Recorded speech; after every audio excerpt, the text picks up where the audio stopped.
Everyone in town liked Maria. She was beautiful, soft-spoken, and always smiling. She helped old people cross the street. She volunteered at the hospital. She even made cookies for the neighbors. People called her the perfect woman. Mr. Harris, a retired businessman, had been alone for years after his wife died. He met Maria at a charity event. Within 3 months, he fell in love. And 2 months later, he told his son Jason, "I'm going to marry her." Jason smiled in front of his dad, but inside something didn't feel right. Jason was 19 years old, smart, calm, and quiet. He didn't talk much, but he saw everything.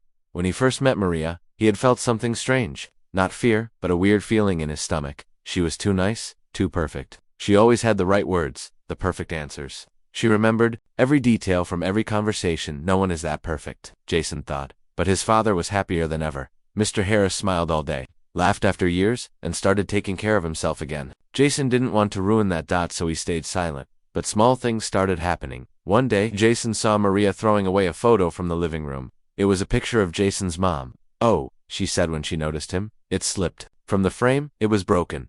Jason looked at the frame. It wasn't broken. Another time, Maria said she grew up in Seattle. But 2 weeks later, she said something about her New York childhood. When Jason asked her about it, she laughed. "Oh, silly me. We moved a lot. I get confused sometimes."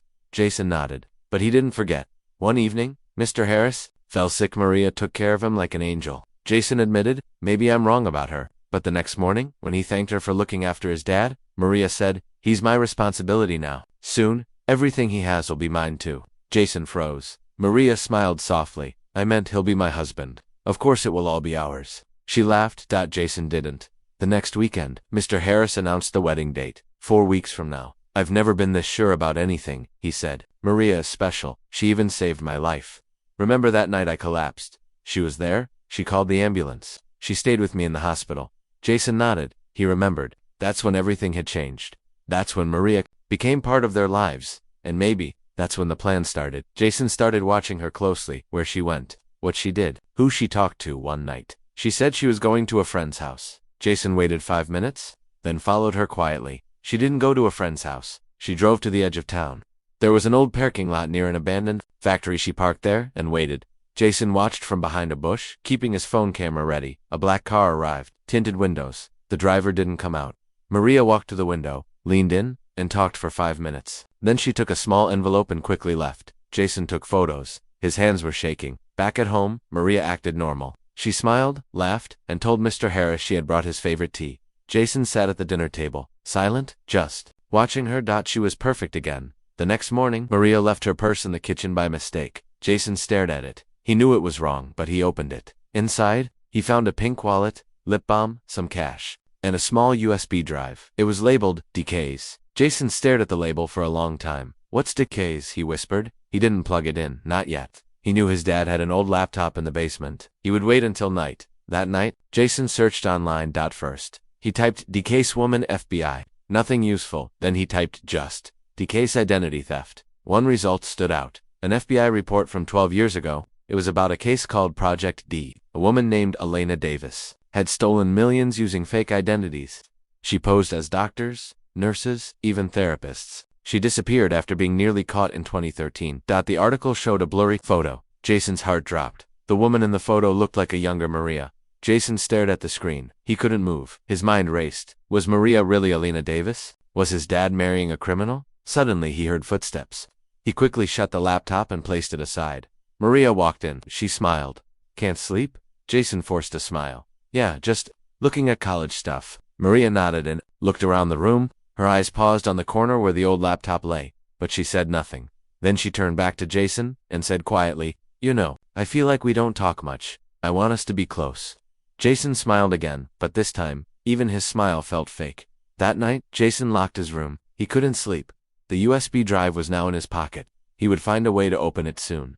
But, deep down, a scary truth had already entered his heart. Maria was not who she claimed to be. She had a secret, and Jason was the only one who knew.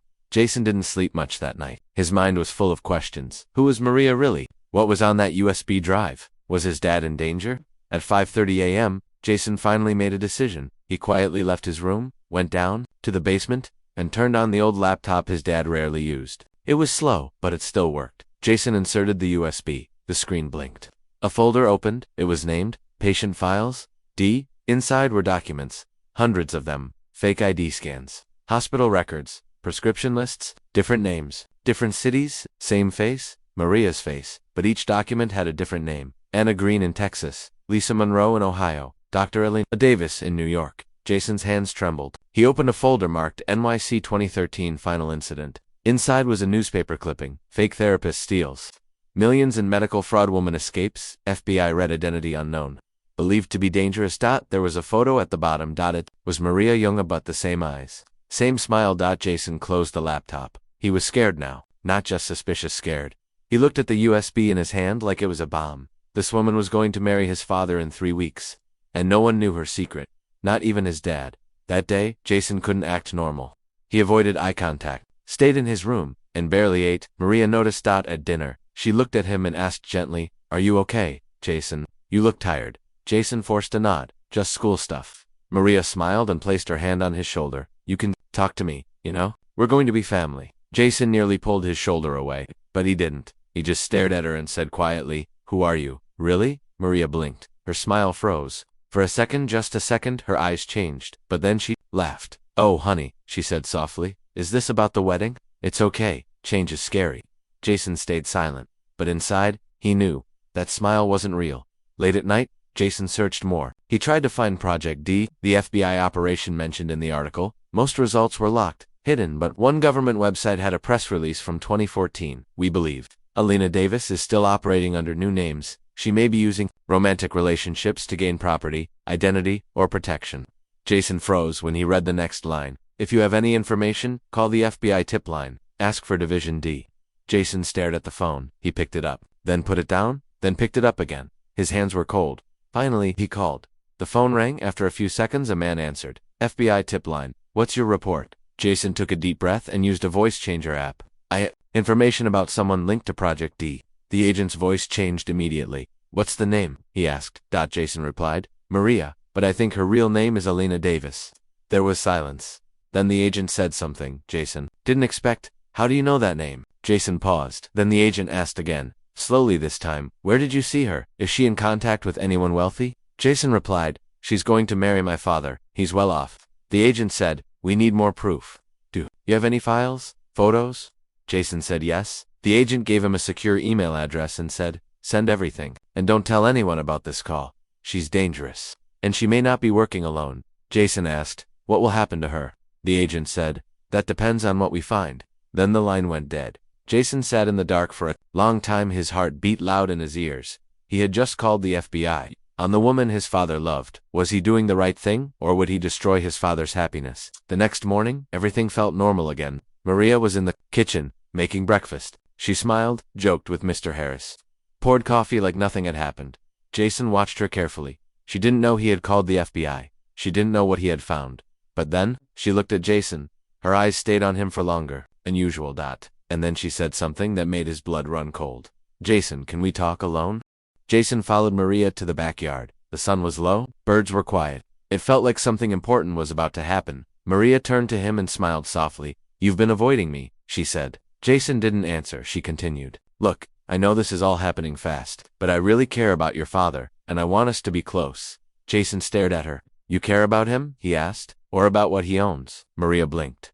Just for a moment, then smiled. "Again? Is that what you think?" Jason didn't answer. Then she leaned closer and whispered, "I know you looked in my bag." Jason's heart skipped a beat, but he kept his face calm. "I don't know what you're talking about," he replied. Maria looked away and gave a small laugh. "It's okay. You're smart, curious. I actually admire that." Then she turned to him, her eyes calm, but sharp. "But be careful, Jason. Sometimes digging into the past can bring up things you don't want to see." Jason watched her walk back inside. He stood alone, thinking, was that a threat? That night, Jason couldn't sleep again. He pulled out his old phone and started digging deeper. If Maria was really Elena Davis, someone had to remember her. There had to be more.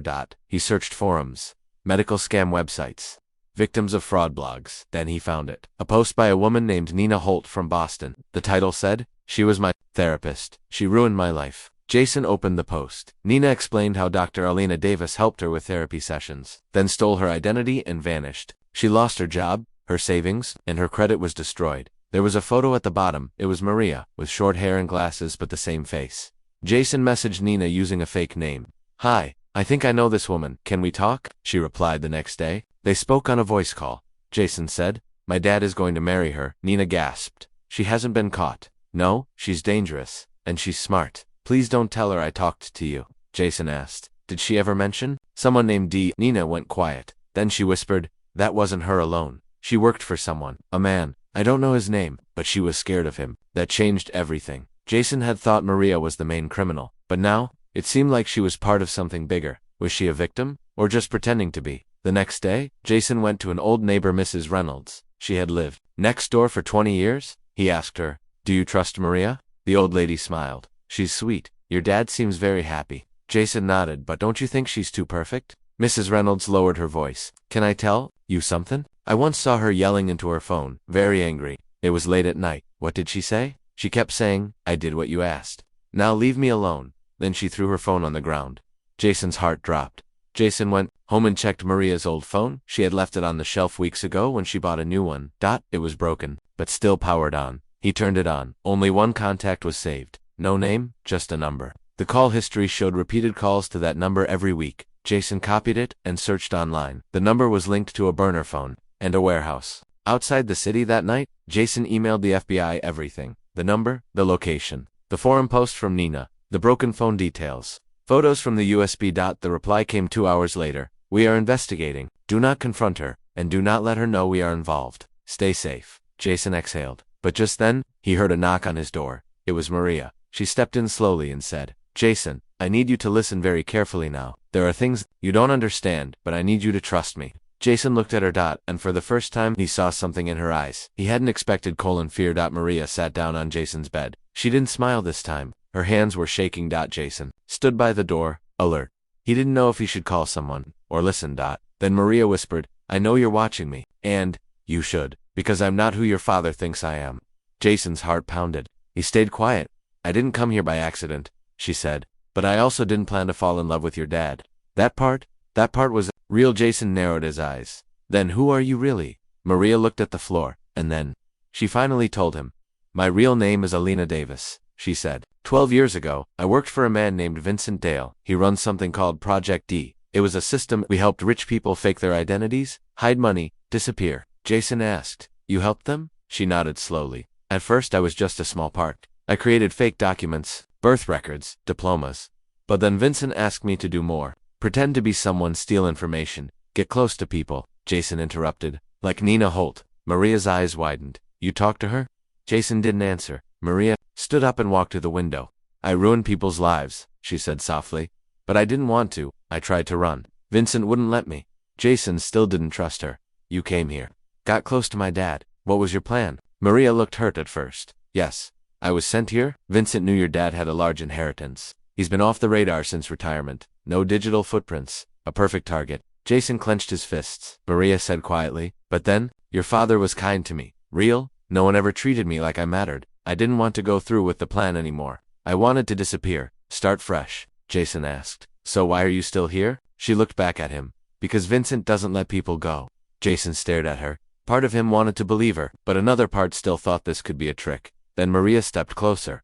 I got a message this morning, she whispered. Vincent knows you're digging. He knows you called someone. He's watching you. Jason's stomach dropped. How? He has people. He listens. He pays. If he thinks you're a threat, he'll hurt you, or your father. Jason sat down, his body cold. What do we do now? He asked. Maria looked at him with trembling lips. We run. Jason shook his head. No, I already told the FBI. They're watching him now. Maria's face turned pale. You told the FBI? She whispered. Oh no. Jason, you don't understand. If they come too early, Vincent will disappear again. And if he finds out I helped you, he'll kill me. Jason stood up. Then let them handle it. Maria grabbed his arm. No, you don't know how big this is. He's protected. You can't trust everyone. If we do this wrong, we all lose. Jason pulled away and walked out of the room. His mind was spinning. Had he made everything worse? Could he trust Maria? Was she protecting him, or just saving herself? That night, Jason didn't eat dinner. His father noticed something wrong. Son? Jason looked at his father's smiling face. So innocent, so happy. If only he knew the woman he was about to marry was running from the FBI. Jason nodded. Desired. His father smiled. Maria says we might travel to Italy after the wedding. Can you believe it? Jason forced a smile. Inside, he wanted to scream. Later that night, Jason got another message on his phone. Unknown number, no name. If you speak again, your father dies. This is your last warning. Jason sat frozen in bed. His fingers trembled. He didn't reply. He just stared at the screen and realized something terrifying. This wasn't just Maria's past anymore. It was now his future too. Jason didn't sleep that night. He kept reading the message on his phone again and again. If you speak again, your father dies. This is your last warning. His fingers were cold. His heart was loud. Somewhere out there, someone was watching. Them, someone dangerous. And now, Jason had no choice. Silence or his father's life. The next morning, everything looked normal. Birds sang, the sun rose. His father smiled at the breakfast table, but to Jason, it all felt fake. Maria didn't come to breakfast. She was in her room, packing. Jason peeked in and saw a small suitcase open. Maria was putting in a few clothes, her passport, and a gun. Yes, a gun. Jason stepped back, breathing hard. She was really planning to run, but could he trust her? Or was she going to meet him, the man she once worked for? Later that day, Jason's father left for work at the local library. He volunteered there twice a week. Maria called Jason to the living room. "We need to talk," she said. Jason sat down, still unsure. Maria looked tired. "I made arrangements. We leave tomorrow morning. There's a cabin in the mountains. Safe, no phones, no internet." Jason asked. "And then what? We hide forever?" Maria looked at him seriously. "No, I talk. I give the FBI everything I know, but not from here. Vincent has people here." Jason stood up. "Why should I believe you now?" She stared at him then. She opened a small brown envelope and handed it to him. Inside were photos, black-and-white. Old. They showed Vincent Dale with powerful people, lawyers, police officers, maybe even politicians. Maria whispered, "This is why no one catches him. He owns them." Jason studied the photos. One had a date on it, 2009. Another had a man in a white coat and a young girl beside him. The girl looked scared. Maria pointed to the girl. "That's me," she said. Jason froze. "You were his daughter." Maria shook her head. "Not by blood. He took me in when I was 14, raised me, trained me, told me I owed him everything." Her voice broke. "I escaped when I was 27. I tried to become someone better, but I was never free. He always found me again." Jason sat down. This wasn't just about crime, it was about control. "Fear, survival. He finally asked. "Why are you telling me all this?" Maria looked him in the eye. "Because if something happens to me, someone has to finish what I started. Someone who cares about the truth." Jason stayed silent. His heart was beating fast, but something inside him was changing. He didn't fully trust Maria, but he believed one thing now. This man had to be stopped. That evening, Jason went to the library to see his dad. He needed to warn him, but when he reached the library, something was wrong. The doors were open, the lights were off, and no one was there. Jason called out, "Dad." No answer. He stepped inside.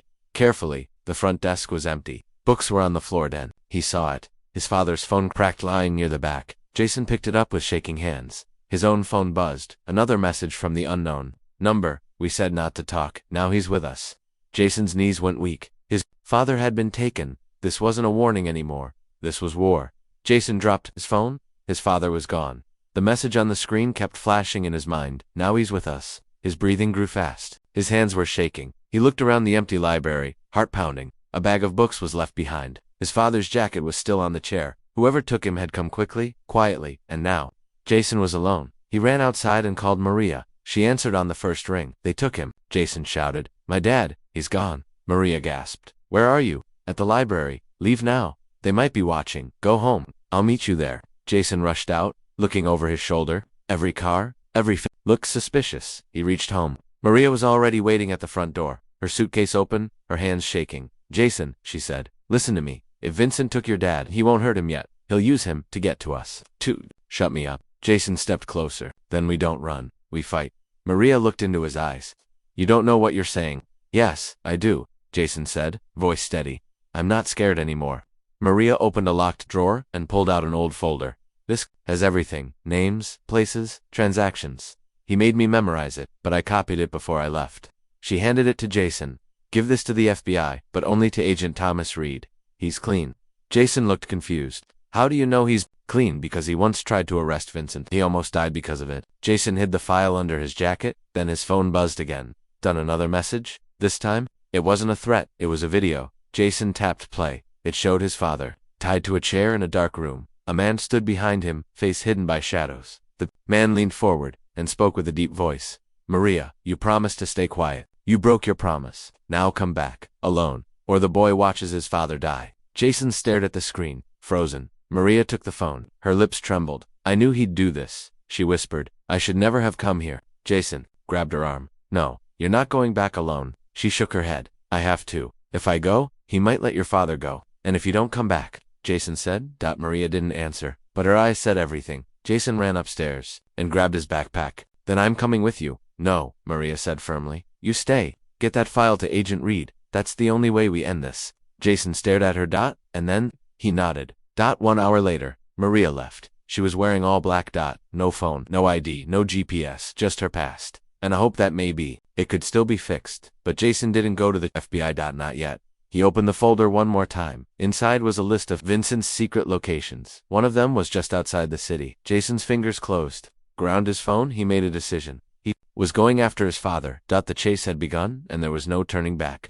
The next morning, Jason was already on the move. He had memorized the location from Maria's file, an old warehouse outside the city, near a railway line. No address, no cameras, just silence. It was the kind of place no one would ever find, unless they were meant to. Jason packed carefully, a flashlight, a knife, a printed photo of his father, and the small voice recorder from Maria's drawer. He left a message on his desk. If I don't come back, give this to Agent Thomas Reed. Then he walked out the door, not knowing if he would ever return. Maria, meanwhile, had reached another unknown location. It was a small gray building with a rusted gate. A man stood outside, arms folded. He wore a black suit and sunglasses. Maria walked up and said, "Tell Vincent I'm here." The man nodded and opened the gate. As Maria stepped inside, her hands were trembling, but her eyes were fierce. Back to Jason. He reached the warehouse. It looked empty from the outside, but something felt wrong. He saw tire marks, a broken chair, and a smashed phone near the bushes. Jason's heartbeat quickened. He was close. He walked round the back and found a small door locked from the outside. But the lock was old. Jason pulled a metal rod from the ground and jammed it into the rusted latch. With a loud crack, the lock broke. He slipped inside. Darkness, silence, a smell of dust and oil. Jason turned on his flashlight and stepped forward. The inside was quiet. Too quiet, no guards, no voices, just old crates and shadows. Then he saw it, a trapdoor, in the middle of the floor. Jason dropped to his knees and slowly opened it. Underneath, a narrow staircase led down into pitch black. Jason hesitated, then took the first step. 1 step, 2 steps, 10. Suddenly he heard a voice, faint, muffled, a man. Please let me go. His father. Jason rushed down. At the bottom was a long hallway, one dim light, one locked door. He heard his father again. Jason, if you're there, run. Jason whispered, Dad, I'm coming. Suddenly a loud voice echoed from a speaker above. Welcome, Jason. We hoped you'd come. Jason froze. Then the lights shut off. Complete darkness. The door behind him slammed shut. Locked, he was trapped. And then, someone stepped into the hallway. Footsteps. Slow. Heavy. A tall figure in a black coat. His face finally appeared under the flickering light. Cold eyes. Thin smile. Vincent Dale, I must say. Vincent spoke calmly. You're a lot like your mother. Jason stared, confused. What? Vincent stepped closer. Didn't Maria tell you? She wasn't just my student. She was my experiment. And your mother was the first. Jason's eyes widened. What are you talking about? Vincent leaned in. You were never supposed to exist, Jason. You're part of this story, more than you know. Jason stood frozen. The man in front of him, Vincent Dale, had just said something that shook his world. You were never supposed to exist, Jason. You're part of this story, more than you know. Jason's voice cracked. What do you mean? What does my mother have to do with this? Vincent smirked. He stepped closer, his eyes cold. Your mother, Vincent said, was one of my best agents long before Maria, but she betrayed me. She tried to run. She fell in love with a man. Jason's eyes widened. My dad.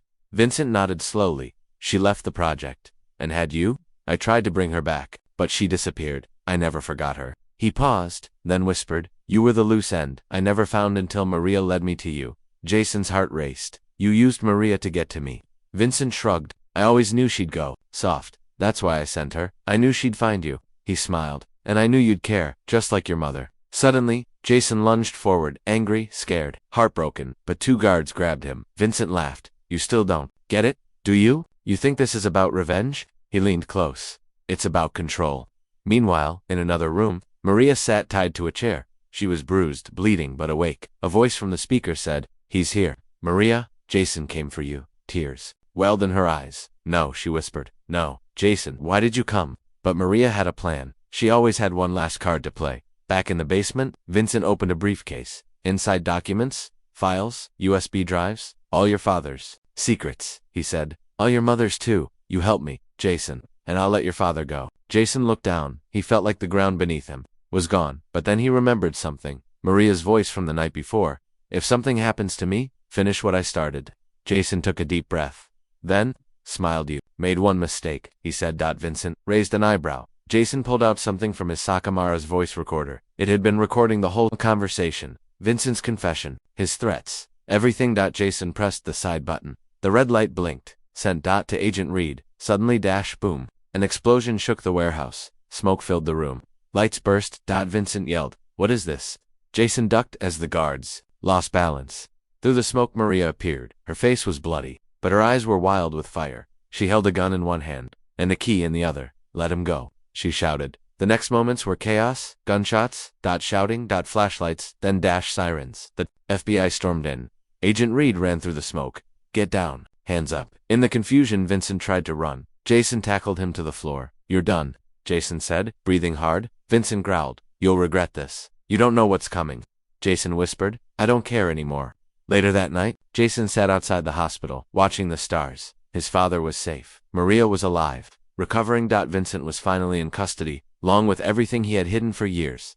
The truth was out. Agent Reed sat beside Jason. You did good, kid, he said. Your mom would have been proud. Jason nodded. I didn't even know who she really was. Reed handed him a small photo. It was an old picture of a woman holding a baby. She was one of us once, Reed said. She fought to get out. So did Maria now. So have you. Jason smiled. 3 months later, Maria opened a small bakery. In a quiet town, Jason helped her set it up. They didn't talk much about the past, but they never forgot it, because some scars never fade, but they remind you survived.